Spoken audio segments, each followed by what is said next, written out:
এই আসিয়ার দৃশ্য আমরা ভুলে যাব। এই যে মেয়েটা কাতরাতে কাতরাতে মারা গেল আজকে, বেশি দিন সময় লাগবে না, 1 মাস 2 মাস হাইয়েস্ট 3 মাস। এর আগেও বহু ইস্যু আমরা এসেছে ভুলে গেছি, একটার পর একটা এসেছে, একটার পর একটা ভুলে গেছি আমরা। আপনারা দেখে নিয়েন 3 মাসের মধ্যে এই মেয়েটাকে সবাই ভুলে যান এবং যাবো ভবিষ্যতে। লিখে নেন আপনারা, এই বাচ্চার কথা কেউ মনে রাখবে না, এই বাচ্চাটার কথা কেউ মনে রাখবে না। 3 মাস পরে, 6 মাস পরে, 1 বছর পরে আরো নতুন ইস্যু আসবে, আরো নতুন পাপ হবে, আরো বড় বড় ঘটনা ঘটবে। এরপরে মানুষ এই বাচ্চাটাকে ভুলে যাবে। এই বাচ্চাটা কি তার মৃত্যু যন্ত্রণা ভুলতে পারবে? তার সম্মানহানি ভুলতে পারবে? তার পিতামাতাকে ভুলতে পারবে? এখন প্রশ্ন হচ্ছে, তার পিতাকেও যদি আমরা জিজ্ঞাসা করি, ইসলামে রেপের শাস্তি হচ্ছে মৃত্যুদণ্ড, আর ব্যভিচারের শাস্তি হচ্ছে অর্ধেক কোমর পর্যন্ত পুঁতে পাথর নিক্ষেপ করে হত্যা করা। এবং বিবাহিত ব্যক্তি হলে এই শাস্তি, অবিবাহিত হলে 100 বেত্রাঘাত, 1 বছরের নির্বাসন এবং সমাজ থেকে বয়কট করা। আর ধর্ষণ হলে সরাসরি মৃত্যুদণ্ড। 3 মাস সময় লাগার কথা না, 3 দিনের মধ্যেই করা সম্ভব। এটা শরিয়া আইন, এটা আল্লাহ রাব্বুল আলামিনের শরিয়া বিধান। এখন তারাও কি এটাতে রাজি হবেন? যারা শোক প্রকাশ করছেন তারা কি এই বিধানটা কার্যকর করতে রাজি হবেন? যে ধর্ষককে সবার সামনে প্রকাশ্যে মৃত্যুদণ্ড দেওয়া হোক, শরিয়া আইন কার্যকর করা হোক? রাজি হবেন না। কারণ আপনারা বলবেন এটা করতে গেলে বাংলাদেশ থেকে মৌলবাদী রাষ্ট্র হয়ে যাবে। তো সমস্যার গোড়ায় আপনারা যেতে চান না, ডালপালা নিয়ে নাড়াচাড়া করেন। জেনা ফ্রি মিক্সিংটাকে উন্মুক্ত করে দেওয়া হলো, ছেলে মেয়ের অবাধ বিচরণটাকে উন্মুক্ত করে দেওয়া হচ্ছে। একটা চরম ক্ষুধার্ত মানুষদের সামনে যদি আপনি খাবারকে উন্মুক্ত করে রাখেন, এরপরে যদি কেউ জোর করে খাবার খেয়েও ফেলে, শুধু কি আপনি খাদকের দোষ দিবেন? পুরো সিস্টেমটাই দায়ী, পুরো সিস্টেমটাই দায়ী এখানে। আপনি নারী পুরুষকে অবাধ মেলামেশা দিয়েছেন, ফ্রি মিক্সিংয়ে দিয়েছেন, একদম ছোটবেলা থেকেই, স্কুল লাইফ থেকে, কলেজ লাইফ থেকে, ইউনিভার্সিটি লাইফ থেকে, জব সেকশনে, এমনকি রাজনীতি করতে গেলেও কর্পোরেট সেকশনে, ব্যবসায়িক সেকশনে, অফিস আদালতে, সব জায়গায় ফ্রি মিক্সিংকে অবাধভাবে আপনি উন্মুক্ত করে দিয়েছেন, আমরা উন্মুক্ত করে দিয়েছি। এর উপরে ছড়িয়ে দিয়েছি পর্নোগ্রাফি। পর্নোগ্রাফি সবার ফোনে ফোনে। পর্নোগ্রাফি দেখতে থাকলে একটা মানুষ বাচ্চাকে না, কয়েকদিন পরে পশুর সাথেও জেনা করতে পারে। যদি সামনে দেখেন যে মানুষ পশুর সাথে জেনা করেছে, আপনারা অবাক হতে পারেন, আমি অবাক হব না। কারণ পর্নোগ্রাফি মানুষকে পশুর সাথেও জেনা করতে শেখাবে। বাচ্চা তো কিছুই না। এর উপর আছে বিবাহ বহির্ভূত সম্পর্ক, ব্যভিচার, জিনা, ফ্রি মিক্সিং, ভ্যালেন্টাইন্স ডের মতো দিবসগুলো পালন করে ছেলে মেয়ের অবাধ মেলামেশা। আর এই জেনাগুলোকে আমরা বলছি গাছে আসার গল্প, যেখানে ওর উপরে 100 বেত্রাঘাতের শাস্তি অলরেডি মজুদ হয়ে গেছে। আর কতগুলো যে জেনা হয়েছে এটা তো আল্লাহ পাক ভালো জানে। একটা দুইটা তো করে নাই, একটার পর একটা চেঞ্জ করেছে। বিবাহিত ব্যক্তি পর্যন্ত অন্যের স্ত্রীর সাথে জেনা করেছে। আর এটা তো ধর্ম তো অনেক বড় বিষয়, ধর্ম তো অনেক বড় বিষয়। এটা তো একটা মানবতা বিরোধী অপরাধ, এটা তো একটা মানবতা বিরোধী অপরাধ। এখন সমস্যা কি এক কেন্দ্রিক? এটা বহুমুখী সমস্যা।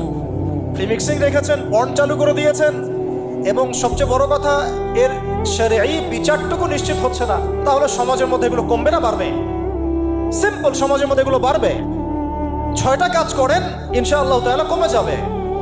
প্রথমত শরঈ পর্দা নিশ্চিত করেন, দ্বিতীয়ত ফ্রি মিক্সিং বন্ধ করে দেন, তৃতীয়ত আপনারা জেনার শাস্তি চালু করেন, চতুর্থত সমকামিতা বন্ধ করেন, এলজিবিটি বন্ধ করেন, পঞ্চমত ব্যভিচারের যে রজম শাস্তি চালু করেন, শরঈ বিধান চালু করেন, পর্ন সাইটগুলোকে বন্ধ করে দেন, এবং সমাজের তাকওয়া নৈতিকতা শিক্ষাটাকে বাড়িয়ে দেন। দেখেন সমাজে জেনা কমে না বাড়ে। কিন্তু কেউ এই সমস্যার গোড়ায় যাবে না। একটা ইস্যু আসবে, একটা ইস্যু যাবে। আজকে আপনার বোন তো কালকে আমার বোন, কালকে অমুকের বোন, কালকে তার মেয়ে, নিজের ঘর পর্যন্ত চলে আসছে। আর কয়টা রিপোর্টই বা আমাদের সমাজের সামনে আসে? যে কয়েকটা রিপোর্ট সামনে এসেছে, এগুলো 50%ও না। বহু মেয়ে এগুলো বলতেও পারে না, লজ্জায়। আর আমি তো ওইসব মেয়েদের ব্যাপারে কথা বলা ছেড়ে দিয়েছি, যারা স্বেচ্ছায় নিজের ইজ্জতকে বিলি দেয়। তাদেরকে আমি আমার বোন পরিচয় দিতে লজ্জাবোধ করি। সমাজ থেকে গায়রত, ব্যক্তিত্ব, পর্দা, শালীনতা, হিজাব এগুলো উঠিয়ে দেওয়া হয়েছে। আপনারা কি দ্বীনি অঙ্গনের তসলিমা নাসরিন হতে চান নাকি? তারা কি দ্বীনি অঙ্গনের তসলিমা নাসরিন হতে চান? কেন আপনি একটা ছেলের সাথে হারাম সম্পর্কে জড়াবেন? কেন প্রেম করতে যাবেন? কেন আপনি তার সাথে বাইকে করে ঘুরতে যাবেন? কেন আপনি আপনার বন্ধুদের সাথে প্রিমিক্স থেকে ঘুরতে চলে গেলেন, 3 দিনের রাস্তা, 7 দিনের রাস্তা, 10 দিনের রাস্তা, অথচ আপনার উপর হজও ফরজ না। বিচার চেয়ে বেড়াবেন এক মন্ত্রণালয় থেকে আরেক মন্ত্রণালয়, ফাইল ঘুরতে থাকবে, আপনার কেস বন্ধ হয়ে যাবে, আপনার বোনের ইজ্জত ফিরে আসবে না। আর রাসূল সাল্লাল্লাহু আলাইহি ওয়াসাল্লামের জামানায় আপনি আমাকে রেপের ঘটনা দেখান কয়টা ঘটেছে? সাহাবীদের জামানায় রেপের ঘটনা দেখান কয়টা ঘটেছে? জেনার ঘটনা দেখান না কয়টা ঘটেছে? ব্যভিচার কয়টা ঘটেছে? চুরি বা কয়টা হয়েছে? কয়টা হয়েছে? ডাকাতি কয়টা হয়েছে? একটা দুইটা রেয়ার আপনি ঘটনা দেখাতে পারবেন। এবং যখন সেই ঘটনা ঘটেছে ইনস্ট্যান্ট দেন এন্ড দেন নবী সাল্লাল্লাহু আলাইহি ওয়াসাল্লাম শরীয়ত আইন বাস্তবায়ন করেছেন। তিনি শুধু মানুষকে তাকওয়ার ওয়াজ নসিহত করেন নাই, বরং আল্লাহর আইনও বাস্তবায়ন করেছেন। এই দুইটা সমানুপাতিকভাবে চলতে হবে সমাজের মধ্যে। শুধু তাকওয়ার ওয়াজ করে সব বন্ধ করা যাবে না, আইনও বাস্তবায়ন করতে হবে। তখন দেখবেন সমাজ সমান্তরালভাবে চলবে, একটা আলোকিত সমাজ বিনির্মাণের দিকে আমরা হাঁটতে পারবো ইনশাআল্লাহ। শুধু আমি ওয়াজ করে যাব, আইনের কোনো বাস্তবায়ন নাই, আবার আইন বাস্তবায়নে কথা বলবো, তাকওয়ার কোনো সমাজ নাই, এভাবে হবে না। দুটো একসাথে চলতে হবে। আমরা দুটো থেকেই সমাজকে বিচ্ছিন্ন করে ফেলছি। স্কুল লাইফ থেকে তাকওয়ার শিক্ষাটাকে আস্তে আস্তে শেষ করে ফেলছি। আমি তো দেখালাম তাকওয়া তো শিখবেন আপনি কোরআন থেকে, হাদিস থেকে, সিরাত থেকে, সেটাই তো আমরা পড়ি নাই। আমি চ্যালেঞ্জ করতে পারি আমাদের স্টুডেন্টদেরকে, আল কোরআনুল কারীমের 10টা সূরার অর্থ তারা বলতে পারবেন না। হাদিসের মধ্যে 100টা হাদিস তারা মুখস্থ বলতে পারবেন না। রাসূল সাল্লাল্লাহু আলাইহি ওয়াসাল্লামের পবিত্র জীবনী তারা 20 বছরে একটা কিতাবও একাডেমিক্যালি পড়েন নাই। ইসলামের ইতিহাসের একটা কিতাব একাডেমিক্যালি পড়ানো হয় নাই। তাজকিয়া সংক্রান্ত একটা কিতাব পড়ানো হয় নাই। ফিকহের উসুলে ফিকহ ছাড়া আপনি কিভাবে চলবেন? ফিকহের একটা কিতাব পড়ানো হয় নাই। তাহলে এই জাতিটাকে আপনি কিভাবে ইসলামের দিকে নিয়ে আসবেন? শিক্ষা ছাড়া। শিক্ষা না থাকলে, ইলম না থাকলে আমল কিভাবে আসবে? আমল না থাকলে তাজকিয়া কিভাবে আসবে? তাজকিয়া না থাকলে আত্মশুদ্ধি কেমনে আসবে? আর কিভাবে আমরা সৎ পথে থাকবো, অসৎ পথ থেকে দূরে থাকবো? কিভাবে আমাদের মধ্যে আল্লাহ ভীতি জাগ্রত হবে? আর আল্লাহ ভীতি যদি জাগ্রত না হয়, আমি গুনাহ থেকে কেন দূরে থাকবো? যার মধ্যে আল্লাহর ভয় নাই সে গুনাহ থেকে কেন দূরে থাকবে? তার মধ্যে তো আল্লাহর ভয় নাই। তা আমরা তাকওয়া বিবর্জিত সমাজ প্রতিষ্ঠার দিকে এত মেহনত করেছি বিগত প্রায় 50, 60, 70 বছর থেকে। কিন্তু আগামীর বাংলাদেশে আমরা এটা আর দেখতে চাই না। আমরা আগামীর বাংলাদেশে দেখতে চাই প্রত্যেকটা সেক্টরে যেন তাকওয়া নিশ্চিত হয় এমন ব্যবস্থা গ্রহণ করতে হবে, এবং একই সাথে আল্লাহ রাব্বুল আলামিনের জমিনে আল্লাহর বিধানগুলোও বাস্তবায়ন করতে হবে।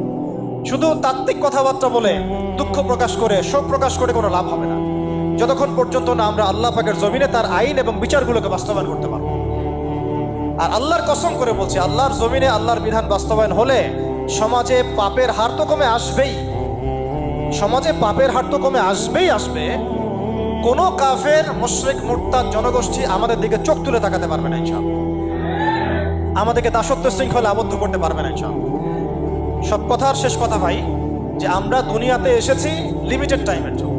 এই সময়টুকুতে যদি আমরা হেলায় ফেলায় দুনিয়ার জীবনটাকে নষ্ট করি, আমাদের দিনটাকে ঠাট্টা ছলে গ্রহণ করি, কোরআনকে মূল্যায়ন না করি, হাদিসকে মূল্যায়ন না করি, আল্লাহর দেয় এই সুযোগগুলো, রমাদান, এই কোরআন, এই তারাবি, তাহাজ্জুদ, এই সাদাকা, এই তাকওয়া, এগুলোকে মূল্যায়ন না করি, তাহলে ক্ষতিগ্রস্ত আমরা হব, আর কেউ হবে না। ক্ষতিগ্রস্ত এই পৃথিবীতে অন্য কেউ হবে না, বরং আমরাই হব। আল্লাহ পাক আমাদের সবাইকে পরকালীন চূড়ান্ত ক্ষতি থেকে আল্লাহ হেফাজত করেন, এবং দুনিয়াতে যে ফিতনা, ফাসাদ, এই রাহাজানি চলছে, এগুলো থেকে মুক্তির পথ যে একমাত্র ইসলাম, এইটা বোঝার তৌফিক আমাদেরকে দান করেন।